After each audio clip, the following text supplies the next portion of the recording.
সাহাবারা বিশ্বাস করে নিলেন। কিন্তু মুনাফিক টাইপের যেগুলো, এগুলো বলে এটা আবার কেমন কথা, উনি আছেন মদিনার মিম্বারের মধ্যে দাঁড়িয়ে, হাজার হাজার কিলোমিটার দূরে কি হচ্ছে উনি দেখবেন কেমনে। এরা বিশ্বাস করলো না, সাহাবারা সবাই বিশ্বাস করলো, মুনাফিক গুলো বিশ্বাস করলো না।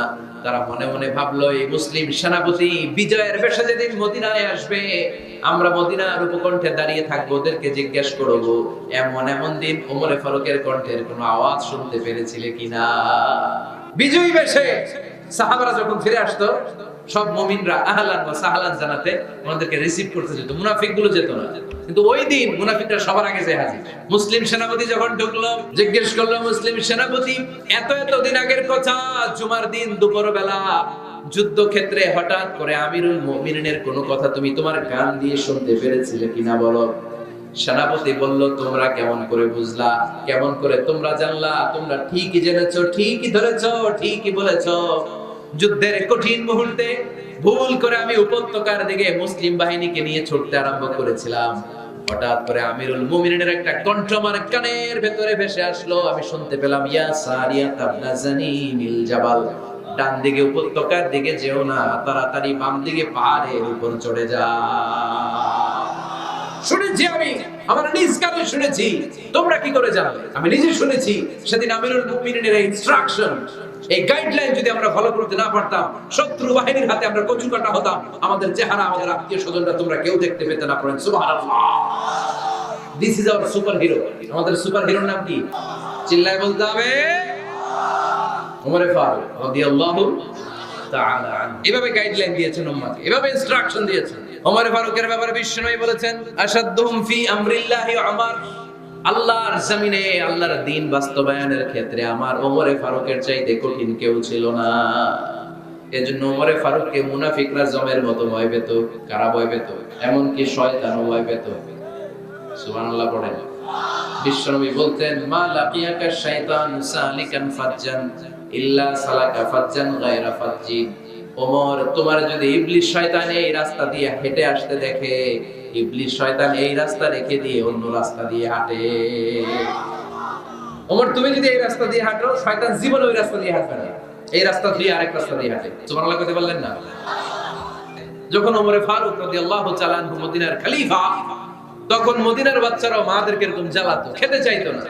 মায়েরা খাবার নিয়ে বাচ্চাদের পেছনে ঘুরতো। তখন মদিনার মায়েরা বাচ্চাদেরকে বলতো, তাড়াতাড়ি খাও, হা হুয়া ইয়াতি উমর, হুয়া উমর, তাড়াতাড়ি খাও, ওই যে ওমর আসতেছে, ওমর। ওমর আসতেছে শুনলেই বাচ্চারা তাড়াতাড়ি খেয়ে ফেলতো, বাঘের মতো ভয় পেত। চিল্লায় পড়েন আল্লাহু আকবার। মুসলিম ইতিহাসে প্রথম চিফ জাস্টিস আবু বকর রাদিয়াল্লাহু তাআলা আনহু যখন খলিফা, চিফ জাস্টিস বানাই দিয়েছেন ওমর ফারুককে। সর্বপ্রথম কোরআন সংকলনের পরামর্শ দিয়েছেন। 114 সূরা 30 পারা। আগে কি এরকম ছিল? কথা কোন না কেন? আগে গাছের পাতায় লেখা ছিল, পশুর চামড়ায় লেখা ছিল, উটের হাড্ডির মধ্যে লেখা ছিল কোরআন। এভাবে যখন হাফেজে কোরআন সাহাবারা শহীদ হতে আরম্ভ করলো, এক যুদ্ধে টানা 70 জন হাফেজে কোরআন সাহাবা নিহত হলেন, শহীদ হলেন।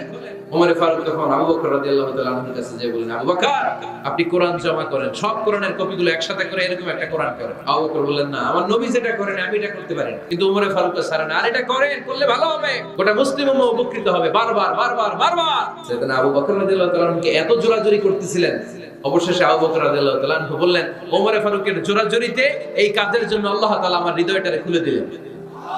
আল্লাহ আমার হৃদয়ের ভিতরে ইলহাম করে দিলেন। আর আল্লাহ বুঝাতে চাইলেন, আবু বকর, ওমরের কথাই শুনো, ওমর যেটা বলে তেমনটাই করো। কারণ ওমরে ফারুককে বলা হয় মুহাদ্দিস। কি বলে?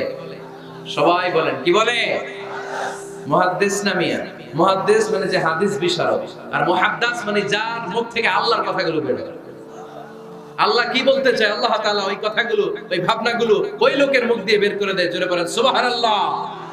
বিশ্বনবী বললেন, লিকুল্লি উম্মাতিন মুহাদ্দিস, সব উম্মতের মধ্যে আল্লাহ তাআলা একজন করে মুহাদ্দিস পাঠায়। আমার উম্মতের মধ্যে মুহাদ্দিস লোকটার নাম হলো ওমর। বিভিন্ন সময়ে ওমর ফারুক যেমনটা ভাবতেন, ঠিক তেমন তেমন কোরআনের আয়াত পাঠিয়েছে কে? মদিনার সবচেয়ে বড় মুনাফিকের নাম হচ্ছে আব্দুল্লাহ ইবনে উবাই ইবনে সালুল। নাম শুনছেন? মুনাফিক চিনেন তো আপনারা? ভিতরে এক, বাইরে আরেক। তার নাম সর্দার হচ্ছে আব্দুল্লাহ ইবনে উবাই ইবনে সালুল। ইন্তেকালের পরে তার ছেলে আব্দুল্লাহ এসে বলে, ইয়া রাসূলুল্লাহ, এটা চমৎকার ঘটনা, মনোযোগ দিয়ে শুনুন।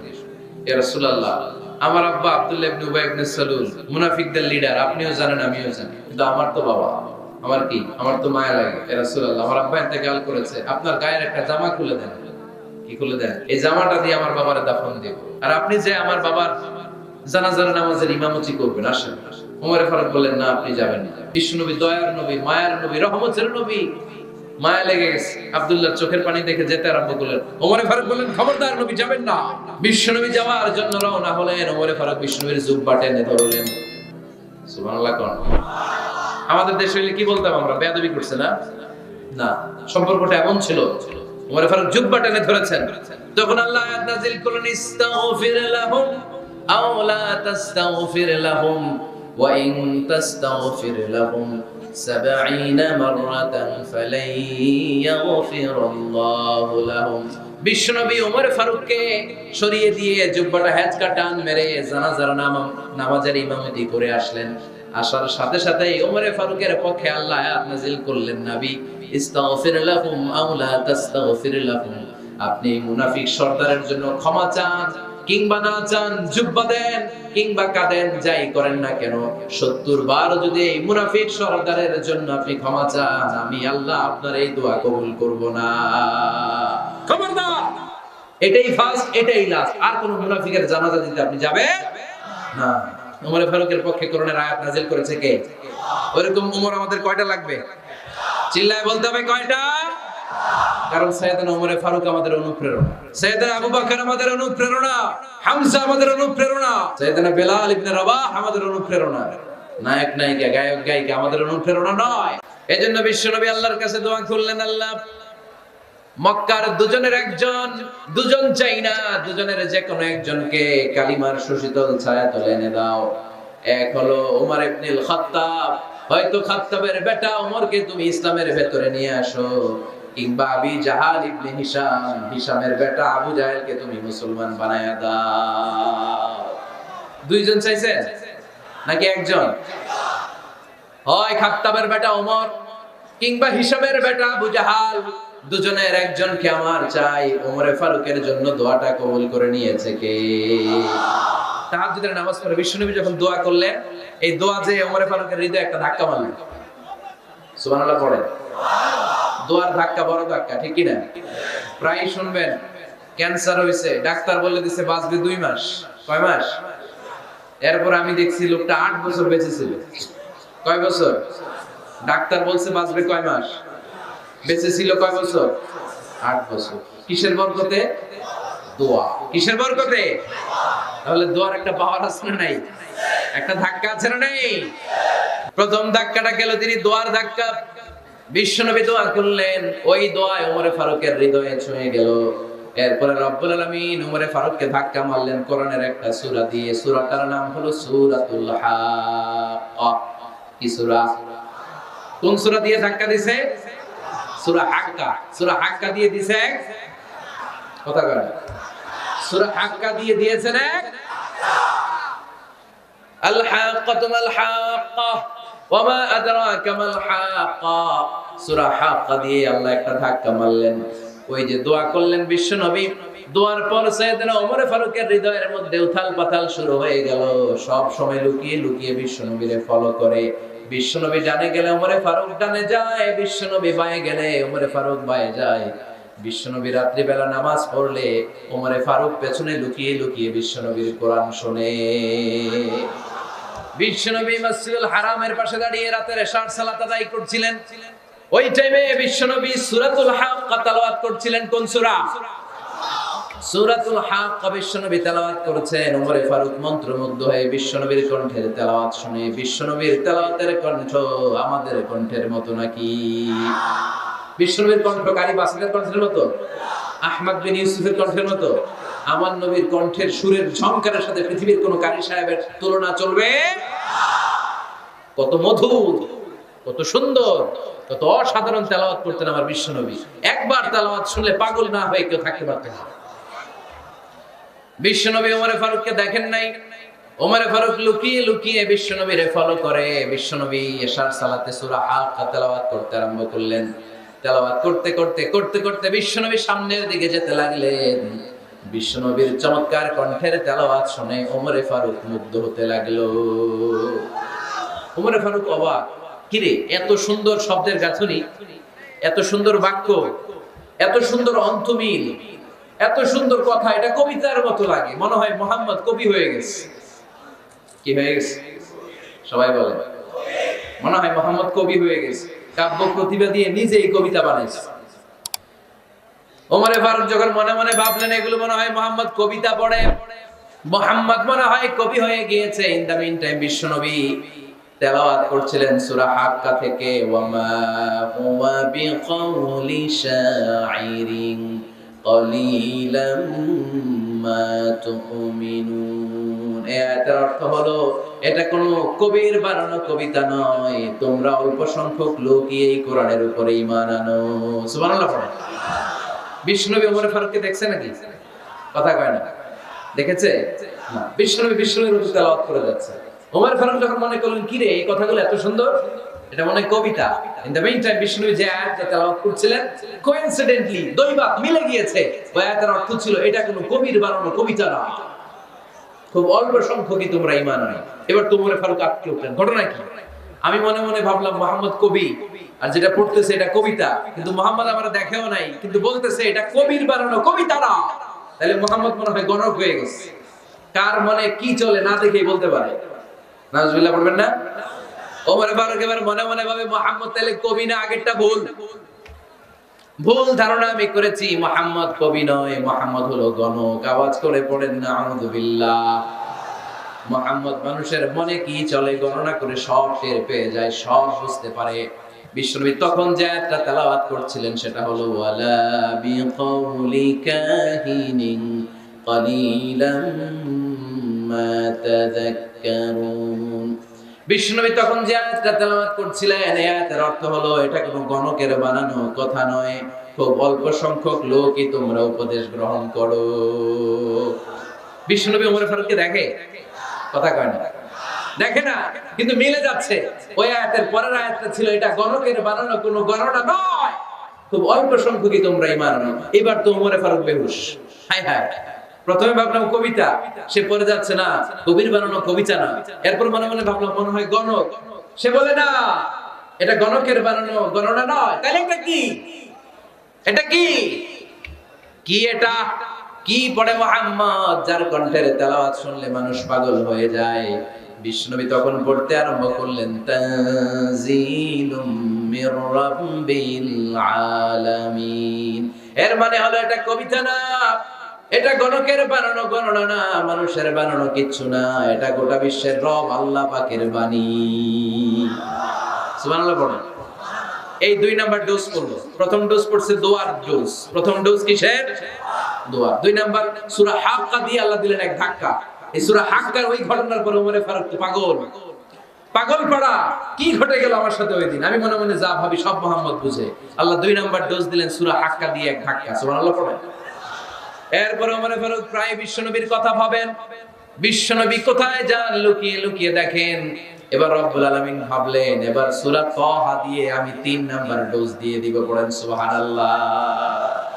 এবার 3 নাম্বার ডোজ পাবেন, কিন্তু শয়তান ওয়াসওয়াসা দিচ্ছে, ওমরে ফারুক যাও, মক্কায় ঘোষণা হয়েছে মুহাম্মদের কল্লা এনে দিতে পারলে এত এত স্বর্ণ মুদ্রা। শয়তানের ওয়াসওয়াসায় আবার ভুল পথে হাঁটতে লাগলেন সাইয়েদনা ওমর। নাঙ্গা তরবারি নিয়ে বিশ্বনবীর মাথা কাটার জন্য বের হয়ে গেলেন। বনু জাহারা গোত্রের একটা লোক বলে, ওমর তুমি কোথায় যাও? ওমরে ফারুক বলেন মুহাম্মাদের কল্লা কাটার জন্য যাচ্ছি। পড়েন নাউজুবিল্লাহ। আবু জাহারা গোত্রের লোক বলে তুমি মুহাম্মাদের কল্লা কাটতে যাও? আরে তোমার বোন ফাতিমা বিনতে খাত্তাব আর তোমার বোনের জামাই সাঈদ, এরা তো দুজন কালিমা পড়ে মুসলমান হয়ে গেছে। আরে মুহাম্মাদের কল্লা পরে কাটো, আগে ঘর সামলাও। যে ওমর আগে ঘর সামলাও, পরে তুমি মুহাম্মাদের কল্লা কাটতে যাও। ওমরে ফারুক রেগে গেলেন, রাস্তা ঘুরিয়ে বাড়ির দিকে চলতে আরম্ভ করলেন। রাগে তিনি গড়গড় করছেন। ওমরে ফারুকের বোন ফাতিমা বিনতে খাত্তাব, বোনের জামাই সাঈদ, তাদের দুইজনকে খাব্বাব রাদিয়াল্লাহু তাআলা আনহু সূরা তাহা ঘরের ভিতরে তেলাওয়াত করে শোনাচ্ছিল। পড়েন সুবহানাল্লাহ। সূরা তাহা দিয়ে আল্লাহ একটু করে ধাক্কা মারবে আরেকটা। ওমরে ফারুক যখন আসলেন, ওমরে ফারুকের আওয়াজ শুনে খাব্বাব রাদিয়াল্লাহু তাআলা আনহু লুকিয়ে গেলেন। ওমরে ফারুক দরজার মধ্যে কড়া নাড়লেন। বোন বলে, কে তুমি? সাইয়েদনা ওমর বললেন, আমি ওমর।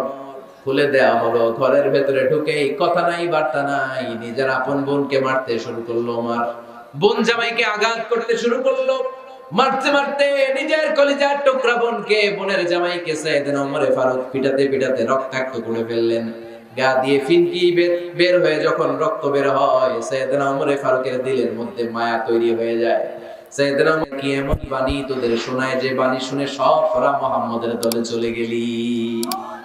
কি আছে মুহাম্মদের কাছে? কি কি জাদুটা? কি কি জাদু পেলি সেখানে?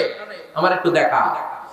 বোন ফাতেমা বলে, না ভাই, ইন্নাকা রিজিস, তুমি নাপাক, লা ইয়ামাসসুহু ইল্লাল মুতাহহারুন, পাক পবিত্র না হয়ে আল্লাহর এই কালামে স্পর্শ করা যায় নাকি? আওয়াজ করে বলেন, স্পর্শ করা যায়? ভাই তুমি গোসল করে আসো, তাহলে তোমার হাতে তুলে দিব, তুমি পড়লেই বুঝতে পারবা কি আছে আল্লাহর এই কোরআনে। সুবহানাল্লাহ পড়েন। সাইয়েদনা ওমর ফারুক গোসল করে আসলেন। বোন আবার সূরা তাহা চামড়ার মধ্যে সূরাতু তাহার কিছু অংশ লিখে খাব্বাব রাদিয়াল্লাহু তাআলা লুকিয়েছিলেন ওনার হাত থেকে, সূরা তাহার অংশটা নিয়ে সাইয়েদনা ওমর ফারুকের বোন ওমর ফারুকের হাতে দিয়ে বলল, ভাই তুমি আসার আগে এই অংশটা সবাই মিলে তেলাওয়াত করছিলাম। ওমর ফারুকের হৃদয়টা তখন একেবারে নরম, কারণ আগে ধাক্কা খেয়েছে কয়টা? জোরে বলতে হবে। প্রথম ধাক্কাটা কিসের? হ্যাঁ, দোয়া। দ্বিতীয়টা হাক্কা, সূরার নাম হাক্কা দিয়ে দিয়েছেন আল্লাহ, হাক্কা। এবার দিল সূরা তাহার ধাক্কা। ওমর ফারুক হাতে নিলেন, খুব ভালো আরবি জানতেন, চমৎকার আরবির অর্থ বুঝতেন, কারণ আরবি ভাষাভাষী মানুষ। হাতে নিয়ে নজর দেওয়ার পরে ওনার চোখ দিয়ে দাঁড় দাঁড় করে পানি বের হয়ে গেল। ওমর ফারুক আয়াতগুলোর দিকে তাকিয়ে পড়তে আরম্ভ করলেন, তাহা মা আনজালনা আলাইকাল কুরআনা লিতাশকা ইল্লা তাযকিরাতান লিমান ইয়াখশা তানজিলাম মিম্মান খালাকাল আরদা ওয়াস সামাওয়াতিল উলা। পড়েন সুবহানাল্লাহ। উনি পড়তে আরম্ভ করলেন, তাহা মা আনজালনা আলাইকাল কুরআনা লিতাশকা, এই কোরআনকে হতভাগা জাতি হিসেবে থাকার জন্য তোমাদের উপর নাজিল করি নাই। তানজিলাম মিম্মান খালাকাল আরদা ওয়াস সামাওয়াতিল উলা, এটা ওই রবের পক্ষ থেকে, ওই সত্তার পক্ষ থেকে নাজিল হয়েছে, যেই রব জমিন তৈরি করেছেন, যেই রব বিশাল সুবিশাল আকাশও তৈরি করেছেন। সুবহানাল্লাহ। সূরা তাহা এই চমৎকার অসাধারণ শব্দ গাঁথনি দিয়ে এই আয়াতগুলো যখন পড়তে আরম্ভ করলেন, ওমর ফারুক আর নিজের উপর ব্যালেন্স রাখতে পারলেন না, আর ধরে রাখতে পারলেন না। এবার ডাইরেক্ট অ্যাকশন। এবার কি? এবার কি? 3 নাম্বার ধাক্কা খেয়ে, সূরা তাহার ধাক্কা খেয়ে আর সামলাতে পারলেন না, পাগলের মতো হয়ে গেলেন। বলতে আরম্ভ করলেন, আইনা মুহাম্মদ, মুহাম্মদ কোথায়? সাইয়েদনা খাব্বাব বললেন, বিশ্বনবী সাফা পাহাড়ের পাদদেশে দারুল আরকাম ইবনে আবিল আরকামের ঘরে বসে বসে লুকিয়ে লুকিয়ে কোরআনের দাওয়াত দিচ্ছে। ওমর, তুমি যদি মুহাম্মদ সাল্লাল্লাহু আলাইহি ওয়াসাল্লামের দেখা পেতে চাও, তাড়াতাড়ি দারুল আরকামের ঘরের দিকে ছুটে যাও। ওমর ফারুক তলোয়ার নিয়ে ছুটলেন, পাগলের মতো ছুটলেন, আর ধৈর্য ধারণ করতে পারেন না। বিশ্বনবীর নূরানী চেহারাটা একবার দেখার জন্য পাগলের মতো ছুটতে আরম্ভ করলেন। ওমর ফারুককে দারুল আরকামের কাছে আসতে দেখে বিশ্বনবীর চাচা হামজা ইবনে আব্দুল মুত্তালিব এসে বলে, নবী তাড়াতাড়ি দারুল আরকামের ঘর থেকে আপনি পালিয়ে অন্য কোথাও চলে যান, ওই যে ওমর ইবনে খাত্তাব নাঙ্গা তলোয়ার নিয়ে আপনার উপর আক্রমণ করার জন্য ছুটে আসছে গো নবী। বিশ্বনবী বললেন, ও আমার সাহাবারা, ও আমার চাচা হামজা, সবাই আপনারা সরে যান, ওমরে আসতে দেন, ওমরে বাধা দিয়েন না, কারণ কিছুদিন আগে তাহাজ্জুদের নামাজ পড়ে আমি আল্লাহর কাছে একটা বিশেষ দোয়া করেছি, আমার মন বলছে ওই দোয়াটা আল্লাহ কবুল করতে শুরু করেছে। ওমর ফারুক চলে আসলেন, এসে কোনো কথা নাই, চিৎকার দিয়ে বললেন, আশহাদু আল্লা ইলাহা ইল্লাল্লাহ ওয়া আশহাদু আন্না মুহাম্মাদান আবদুহু ওয়া রাসূলুহু, আমি সাক্ষ্য দিলাম আল্লাহ এক, অদ্বিতীয়, আল্লাহ ছাড়া কোনো ইলাহা নাই, নিশ্চয় আপনি মুহাম্মদ আল্লাহর বান্দা এবং রাসূল। সুবহানাল্লাহ পড়েন। এই কালেমা শাহাদাতের ভেতরে আল্লাহর কথা, আমার নবীর কথা ঢুকিয়ে দিয়েছে কে? ঝিনুকের ভেতর লুকিয়ে থাকে যেমন মতি, ঝিনুকের ভেতর লুকিয়ে থাকে যেমন মতি, কালমা শাহাদাতে আছে আল্লাহর জ্যোতি, কালমা শাহাদাতে আছে আল্লাহর জ্যোতি। পড়েন, ঝিনুকের ভেতর লুকিয়ে থাকে যেমন মতি, ঝিনুকের ভেতর লুকিয়ে থাকে যেমন মতি, কালমা শাহাদাতে আছে আল্লাহর জ্যোতি, কালমা শাহাদাতে আছে আল্লাহর জ্যোতি। পড়েন আল্লাহু আকবার। ওই শাহাদাতের জ্যোতি সাইয়েদনা ওমর ফারুকের হৃদয়টারে উজালা করে দিল। দুনিয়ার সব ভয়কে পেছনে ফেলে এক আল্লাহর ভয়কে অন্তরে ধারণ করে আওয়াজ করে বললেন, আশহাদু আল্লা ইলাহা ইল্লাল্লাহু ওয়াহদা লা শারীকা লা ওয়া আশহাদু আন্না মুহাম্মাদান আবদুহু ওয়া রাসূলুহু। পড়েন সুবহানাল্লাহ। তিনটা ধাক্কা। কয়টা? সবাই বলতে হবে কয়টা? প্রথম ধাক্কাটা দোয়া, দ্বিতীয় ধাক্কা হাক্কা, তৃতীয় ধাক্কা সূরা তাহা। তিনটা ধাক্কার মাধ্যমে সাইয়েদনা ওমর ফারুককে মুসলমানদের লিডার বানায় দিল কে? ওমর ফারুক কালিমা পড়ে মুসলমান হয়ে গেছে। মুসলিম সাহাবাদের মধ্যে আনন্দের বন্যা বয়ে গেল। বিশ্বনবী খুশি হয়ে গেলেন। আল্লাহ শুকরিয়া করলেন, আল্লাহ তুমি আমার দোয়া ফিরিয়ে দাও নাই। আমি বলেছি দুজনের একজনকে চাই, তুমি ওমর ফারুককে দান করেছো। পড়েন আলহামদুলিল্লাহ। এবার ওমর ফারুক বিশ্বনবীর প্রশ্ন করলেন, নবী আলাসনা আলাল হক, আমি প্রশ্ন করি উত্তর দেন, আমরা কি সত্যের উপর নাই? বিশ্বনবী বললেন, বালা ওমর, আমরা এই সত্যের উপরে আছি। আমাদের কোরআন কি সত্য নয়? বিশ্বনবী বললেন, কোরআনও সত্য। আমাদের রব আল্লাহ কি সত্য নন? বিশ্বনবী বললেন, সত্য। ওমর ফারুক বললেন, তাহলে ফিমাল ইখতিফা, তাহলে লুকিয়ে লুকিয়ে আর গোপনে দাওয়াতি কাজ কেন? আপনি সত্য নবী, কোরআন সত্য কিতাব, আমার রব আল্লাহ সত্য, আর আমি ওমর কালিমা পড়ে মুসলমান হয়ে গিয়েছি, তাহলে ফিমাল ইখতিফা, আর লুকিয়ে লুকিয়ে কোরআনের দাওয়াত দিবেন কেন? বের হন, মক্কার শহরের মাঝখানে চলে আসেন, চিৎকার করে আমরা আল্লাহর নামের ঘোষণা দেব। বিশ্বনবী ডেকে বললেন, না ওমর, এটা মাক্কি জীবন, ওমর এটা মাক্কি জীবন, এখানে দাওয়াতি কাজ করব লুকিয়ে লুকিয়ে, আস্তে আস্তে। আল্লাহ যখন আমাদেরকে বিজয়ী করে দিবেন, তখন আমরা প্রকাশ্যে দাওয়াত দিলে কোনো সমস্যা নাই। সাইয়েদনা ওমর ফারুক বলেন, না ও নবী, আমার উপর ছেড়ে দেন, আমি দেখবো আপনি আমারে শুধু মক্কার জমিনে একটা মিছিল দেওয়ার অনুমতি দেন। কিসের অনুমতি? আল্লাহর নামের তাকবীর দেওয়ার অনুমতি দেন। বিশ্বনবী বলেন, ঠিক আছে, সাবধানে তাকবীর দিও। ওমর ফারুক তাকবীর দেওয়ার জন্য লোক খুঁজতে আরম্ভ করলেন। মুসলিম 11 জন সাহাবাকে খুঁজে পেলেন। কয়জন? ওমর ফারুক বললেন 11 জনই চলবে। 11 জনকে 2 লাইন করলেন। কয় লাইন? পিছনে 6 জন, সামনে 5 জন। পিছনের লাইনের নেতা বানিয়ে দিলেন বিশ্বনবীর চাচা হামজা ইবনে আব্দুল মুত্তালিবকে। প্রথম লাইনের 5 জনের নেতৃত্ব দিতে আরম্ভ করলেন সাইয়েদনা ওমর ফারুক নিজেই। 2 লাইন তাকবীর দিতে জানলে বেশি মানুষ লাগে না, 10 জন দিয়ে গোটা বিশ্বটারে কাঁপিয়ে দেওয়া যায়। 11 জন, 6 আর 5। ওমর ফারুক সামনে দাঁড়ালেন। ওমর ফারুক সামনে দাঁড়িয়ে এবার আল্লাহর নামের স্লোগান দিবেন।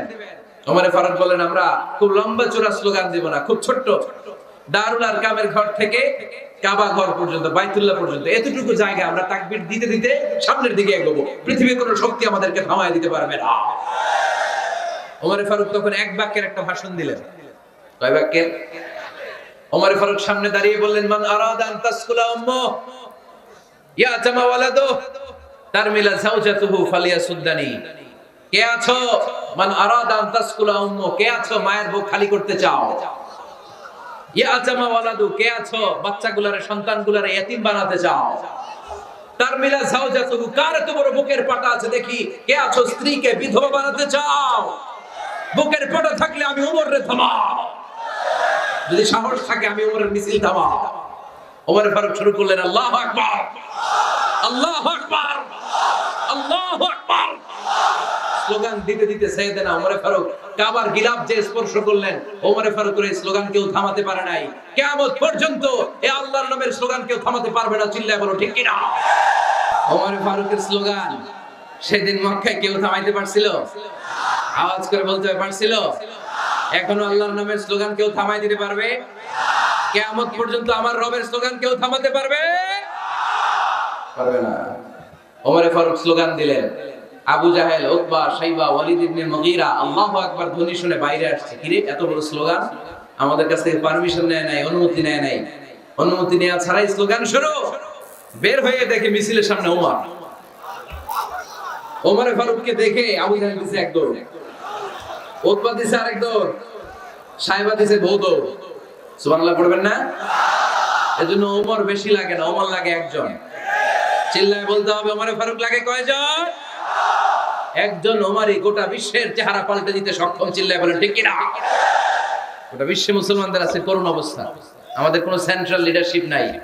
আমাদের মুসলিম দেশগুলোরে এক করে রাখবে, ভাইয়ের ভাইয়ের মতো রাখবে, আমাদের স্বার্থ নিয়ে কথা বলবে, এরকম নেতা আমাদের নাই। ঠিক কি না? আমরা সেই ওমরে ফারুকের অপেক্ষায়, আমরা সেই ইমাম আল মাহাদির অপেক্ষায়, যার একটা হুঙ্কারের আহ্বানে গোটা বিশ্বের সব মুসলমান এক প্ল্যাটফর্মে চলে আসবে। ওইরকম নেতা একজন লাগবে। কয়জন? গোটা মুসলিম উম্মাহকে একত্রিত করার জন্য একজন ওমরই যথেষ্ট। ঠিক কি না? আবার বিশ্বনবী বলছেন লা নাবিয়্যা বা'দি ওয়ালা রাসূলা, আমার পরে কোনো নবী নাই, আমার পরে কোনো রাসূল নাই। তবে লাউ কানা বা'দি নাবিয়্যুন লাকানা উমর, আমি নবীর পরে যদি নবী হওয়ার যোগ্যতা কারো থাকে, আমার ওমরের মধ্যে সেই যোগ্যতা আল্লাহ দিয়েছে। প্রভু তুমি বলেছ রাসূল দেবে না, বলনি দেবে না ওমর, বলনি দেবে না হামজা তারিক, খালিদ বিজয় সমর। প্রভু তুমি বলেছ রাসূল দেবে না, বলনি দেবে না ওমর, বলনি দেবে না হামজা তারিক, খালিদ বিজয় সমর। প্রভু তুমি বলেছ রাসূল দেবে না। আল্লাহু আকবার। একটা ওমর দরকার। কয়জন দরকার? কয়জন দরকার? এই পুরো উম্মাহ, মুসলিম উম্মার মধ্যে ওনার পজিশন নাম্বার 3। ওমর ফারুকের পজিশন নাম্বার 1 নাম্বার পজিশন বিশ্বনবী সাল্লাল্লাহু আলাইহি ওয়াসাল্লাম। দ্বিতীয় পজিশন আবু বকর। আর 3 নাম্বার পজিশন সুবহানাল্লাহ পড়বেন না? আশরাতুল মুবাশশিরিনা বিল জান্নাহ, জান্নাতের সুসংবাদ প্রাপ্ত অনেক সাহাবার কথা হাদিসে পাওয়া যায়, কিন্তু এক হাদিসে আল্লাহ রাসূল সাল্লাল্লাহু আলাইহি ওয়াসাল্লাম 10 জন সাহাবীর কথা বলেছেন। ওই 10 জনের ভেতরে সাইয়েদনা ওমর ফারুক আছে না নাই? আবার ওমর ফারুক ছিলেন বিশ্বনবীর শ্বশুর। সাইয়েদনা ওমর ফারুকের কন্যা হাফসা রাদিয়াল্লাহু তাআলা আনহাকে বিশ্বনবী বিয়ে করে ওমর ফারুকের জামাই হয়েছে, আর ওমর ফারুককে বিশ্বনবী শ্বশুর বানিয়েছে। আবার বিশ্বনবী সাল্লাল্লাহু আলাইহি ওয়াসাল্লাম আবার আরেক রাতে স্বপ্ন দেখলেন, সাহাবারা লাইন ধরে বিশ্বনবীর সামনে দাঁড়ানো। কোন সাহাবার জামা নাভি পর্যন্ত, কোন সাহাবার জামা হাঁটু পর্যন্ত, কোন সাহাবার জামা টাকনু পর্যন্ত, কোন সাহাবার জামা আরো ছোট, কিন্তু ওমরে ফারুকের জামা বিশ্বনবী দেখলেন এত বড়, টেনে হিচড়ে হিচড়ে বিশ্বনবীর সাথে চলছে। সুবহানাল্লাহ পড়বেন না? সাহাবারা বললেন মা দাওয়ালতা বিহি ইয়া রাসূলুল্লাহ, হে আল্লাহর রাসূল এটা দিয়ে আপনি কি বুঝাতে চাইলেন?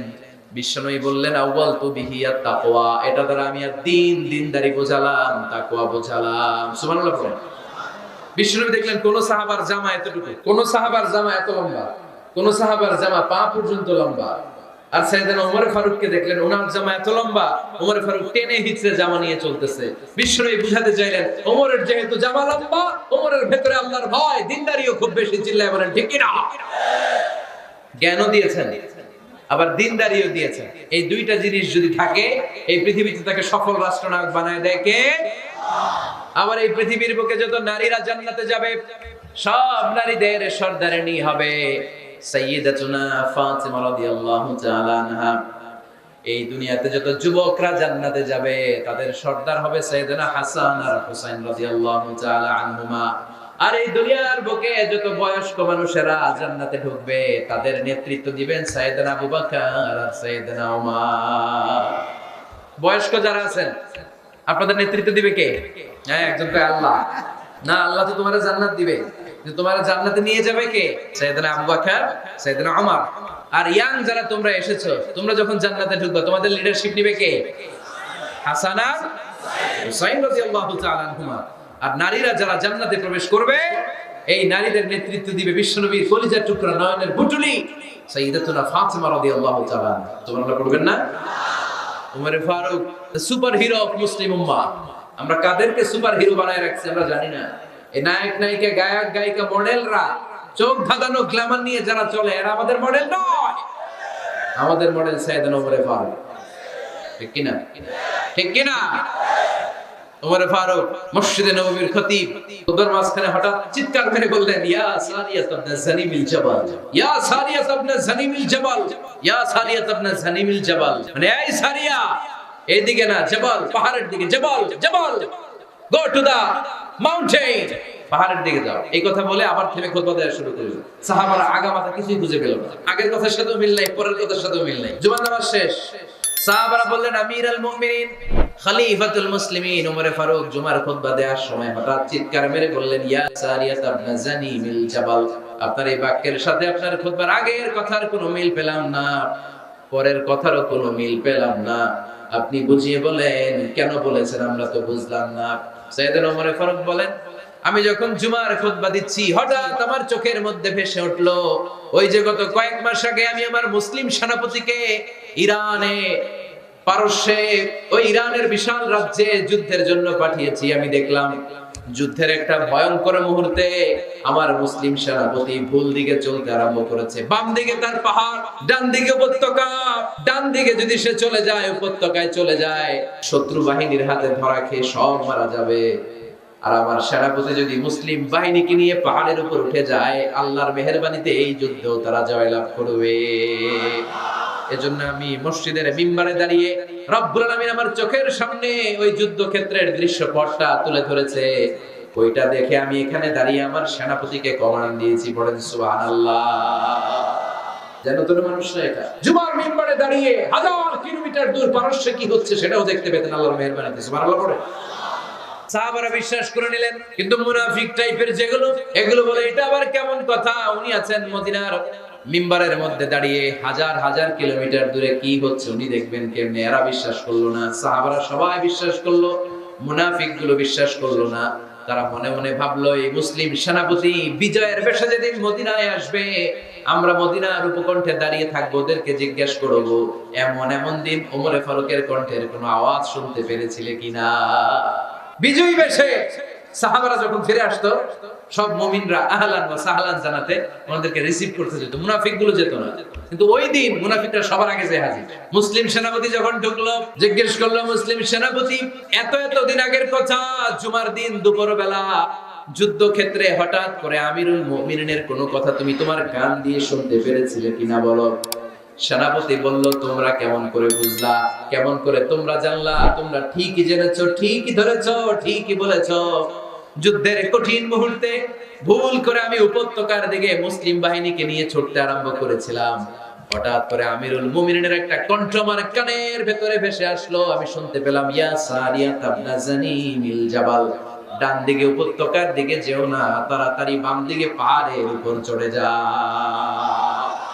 শুনেছি আমি, আমরা নিজ কানে শুনেছি, তোমরা কি করে জানলে? আমি নিজে শুনেছি। সেদিন আমিরুল মুমিনিনের এই ইনস্ট্রাকশন, এই গাইডলাইন যদি আমরা ফলো করতে না পারতাম, শত্রু বাহিনীর হাতে আমরা কচু কাটা হতাম। আমাদের চেহারা, আমাদের আত্মীয় স্বজনরা তোমরা কেউ দেখতে পেতে না। পড়েন সুবহানাল্লাহ। This is our super hero. আমাদের সুপার হিরোর নাম কি? চিল্লায় বলতে হবে, ওমর ফারুক রাদিয়াল্লাহু তাআলা আনহু। এভাবে গাইডলাইন দিয়েছেন উম্মতকে, এভাবে ইনস্ট্রাকশন দিয়েছেন। ওমর ফারুকের ব্যাপারে বিশ্বনবী বলেছেন, আশাদ্দুহুম ফি আমরিল্লাহি ওমর, আল্লাহর জমিনে আল্লাহর দ্বীন বাস্তবায়নের ক্ষেত্রে আমার ওমর ফারুকের চাইতে কঠিন কেউ ছিল না। এজন্য ওমর ফারুককে মুনাফিকরা জমের মতো ভয় পেত। কারা ভয় পেত? এমনকি শয়তানও ভয় পেত। সুবহানাল্লাহ পড়েন। বিশ্বনবী বলতেন, মা লাকিয়াকা শাইতান সালিকান ফাজ্জান ইল্লা সালাকা ফাজ্জান গায়রা ফাজ্জিন। ওমর, তোমার যদি ইবলিস শয়তান এই রাস্তা দিয়ে হেঁটে আসতে দেখে, ইবলিস শয়তান এই রাস্তা রেখে দিয়ে অন্য রাস্তা দিয়ে হাঁটে। ওমর, তুমি যদি এই রাস্তা দিয়ে হাঁটো, শয়তান জীবনে ওই রাস্তা দিয়ে হাঁটবে না, এই রাস্তা দিয়ে আরেক রাস্তা দিয়ে হাঁটে। সুবহানাল্লাহ কইতে পারলেন না?